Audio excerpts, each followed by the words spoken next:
नमस्कार, मी Varsha Bhosale. Today finally the British left India. 15 August 1947 Bharat देश स्वतंत्र झाला. ब्रिटिश सत्ता पायउतार झाली, पण त्यानंतरच्या काळामधली अनेक वर्ष या देशातल्या सरकारवर ब्रिटिश सत्तेचं सावट होतं. पण 2014 पासून आत्मविश्वासाच्या नव्या अध्यायाला या देशात सुरुवात झाली.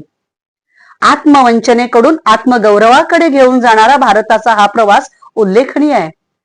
जनधन योजना, पंतप्रधान मुद्रा योजना, पंतप्रधान आवास योजना, आत्मनिर्भर भारत, स्वच्छ भारत, आत्मगौरवाकडे जाणारी ही वाटचाल आहे. अंतराळापासून AI पर्यंतचा हा जो सगळा प्रवास आहे, ही सगळी नव्या भारताची झेप आहे. ती आत्मगौरवाचे नवे दीप प्रज्वलित करणारी आहे.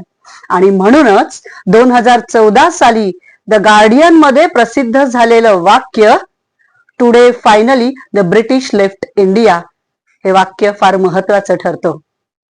हे आपल्याला वाक्य कळत नाही, आपल्या देशातल्या विरोधकांना कळत नाही, पण इंग्लंडला कळतं. भारताने आता दिशा बदलली. भारताचा आता प्रवास वेगळ्या दिशेने सुरू झालेला आहे. जो भारत इतर देशांच्या सावलीत राहत होता, त्याला त्याच्या स्वतंत्र अस्तित्वाची आता जाणीव झालेली आहे आणि स्वतंत्र विचारांनी तो पुढे जातोय.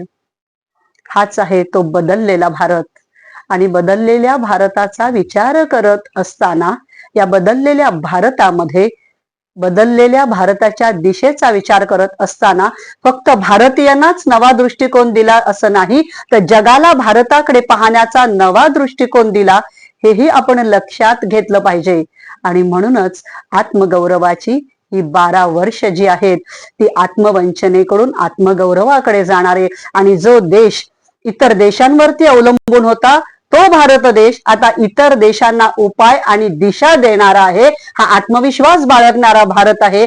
हीच तर आहे आत्मविश्वासातून आत्मनिर्भरतेकडे आणि आत्मनिर्भरतेकडून आत्मगौरवाकडे जाणारी नव्या भारताची वाटचाल. आणि म्हणूनच आपण म्हणू शकतो, खऱ्या अर्थानं 2014 पासून finally the British left India. अजून आपल्याला खूप सारे बदल करायचे आहेत, आणि या नव्या बदलासाठी चला तर आपण सगळेजण सज्ज होऊया. भारताचे पंतप्रधान सन्माननीय नरेंद्र मोदी यांचे हात मजबूत करूया. स्वातंत्र्य दिन चिरायू हो. धन्यवाद. जय हिंद.